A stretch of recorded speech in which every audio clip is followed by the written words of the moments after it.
Ngambek itu nih. Kronologi kebakaran di 26 Ilir Palembang, rumah 2 lantai hanya ditempati seorang pria parubaya.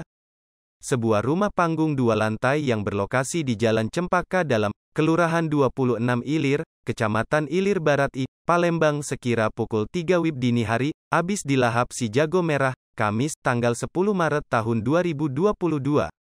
Dari pantauan di lokasi kebakaran, rumah yang terbangun dari material kayu ini habis tak tersisa. Hanya puing-puing kayu yang telah menjadi arang yang tertinggal. Selain itu nampak pecahan genteng dari tanah liat berserakan di sekitar lokasi kebakaran.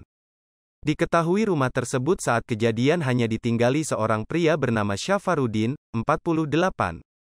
Dirinya tinggal sendirian di rumah 2 tingkat tersebut. Saat kejadian dikatakan oleh salah seorang keluarga Syafarudin, bernama Esti, 52, mengatakan, diduga adiknya, Syafarudin, tengah tidur.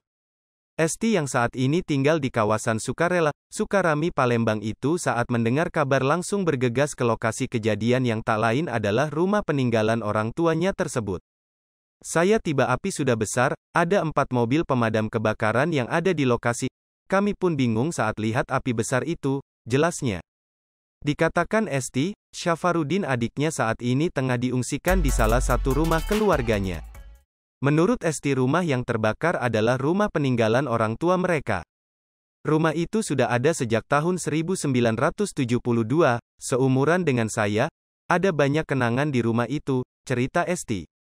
Diceritan oleh Esti, rumah tersebut telah berumur 50 tahun, dibangun sendiri oleh almarhum orang tuanya, dengan luas rumah 10 kali 12 meter persegi. Kini dirinya dan keluarganya hanya bisa berpasrah. Menurutnya jika ada pihak yang ingin memberikan bantuan tentu hal tersebut akan diterimanya dengan baik. Tentu jika ada bantuan maka kami akan terima dengan baik, jelasnya.